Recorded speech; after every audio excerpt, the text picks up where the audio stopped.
Bismillahirrahmanirrahim. Assalamualaikum warahmatullahi wabarakatuh. Alhamdulillahirabbil alamin. Bersyukur kita kepada Allah Subhanahu wa taala. Allahumma sholli ala sayyidina Muhammad wa ala ali sayyidina Muhammad. Sahabat beriman yang dirahmati Allah, hati-hatilah dalam mengerjakan sholat. Ternyata sholat seperti ini dibenci oleh Allah Subhanahu wa taala dan Rasulnya.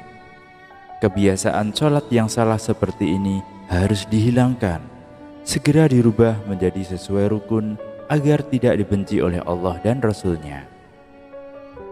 Allah dan Rasulullah sudah mengingatkan melalui dalil dan hadis untuk tidak mengerjakan sholat seperti ini. Dalam 5 rukun Islam, sholat adalah rukun pertama yang wajib dikerjakan.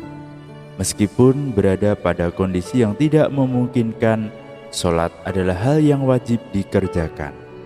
Meskipun tidak bisa dengan berdiri, maka diperbolehkan dengan duduk atau berbaring, bahkan bisa dikerjakan dengan hati saja. Karena itu sangatlah tidak logis apabila seseorang mengaku beriman kepada Allah Subhanahu wa taala, namun meninggalkan ibadah yang berfungsi sebagai tiang agama ini. Sekalipun sholat merupakan tiang agama, ternyata ada beberapa jenis sholat yang sangat dibenci oleh Allah Subhanahu wa taala.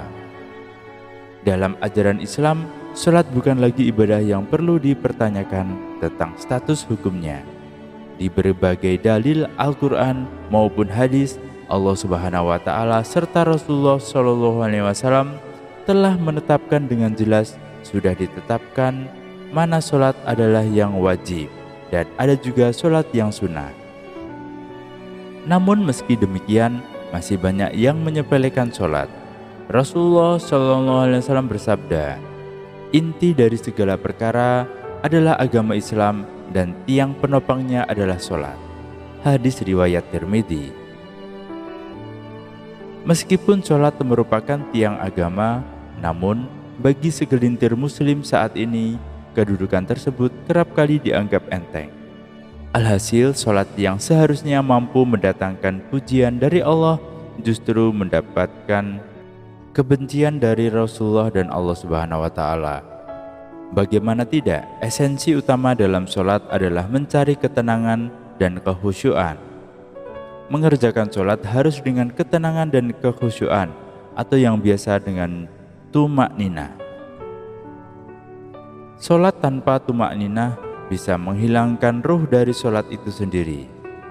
Parahnya adalah seperti cacing kepanasan. Jadi sholat seperti cacing kepanasan alias terburu-buru tanpa menyertai tumak-ninah sering terjadi di sekitar kita. Ada hadis yang perlu kita ketahui di mana Rasulullah pernah mengibaratkan orang yang sholat tanpa tumak-ninah sama dengan kejahatan seperti seorang pencuri. Rasulullah bersabda, sejahat-jahatnya pencuri adalah orang yang mencuri dari sholatnya. Para sahabat bertanya, wahai Rasulullah, bagaimana dia mencuri dari sholatnya? Beliau pun menjawab, orang yang tidak menyempurnakan ruku dan sujudnya. Hadis riwayat Ahmad. Kondisi yang dijelaskan dalam hadis ini ternyata berangkat dari pengalaman Rasulullah bersama para sahabat, yaitu setelah Rasul selesai sholat berjamaah, tiba-tiba seorang laki-laki masuk ke dalam masjid dan langsung mengerjakan sholat sendirian. Anehnya ketika laki-laki itu melakukan gerakan ruku dan sujud tanpa disertai jeda. Melihat hal itu, Rasulullah kemudian berkata di hadapan sahabatnya, apakah kalian menyaksikan gerakan sholat laki-laki tersebut? Barang siapa yang semasa hidup melakukan sholat seperti itu, maka dia akan meninggal tidak dalam keadaan Islam. Tidak berhenti sampai di situ.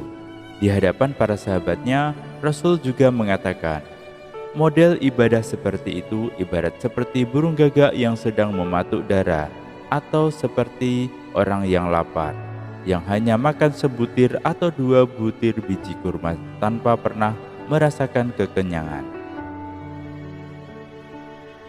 Dalam buku Agar Sholatmu Makin Khusyuk, karya Syekh Muhammad Sholeh Al-Munajjid, dijelaskan, salah satu dosa orang yang mengerjakan sholat adalah tidak memperhatikan rukun sholat, yaitu tumak nina.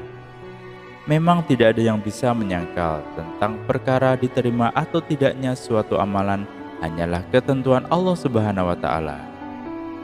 Tetapi sebagai umat Muslim, kita juga harus mengetahui bahwa ibadah-ibadah yang telah ditetapkan rukunnya tidak bisa dirubah atau dilanggar.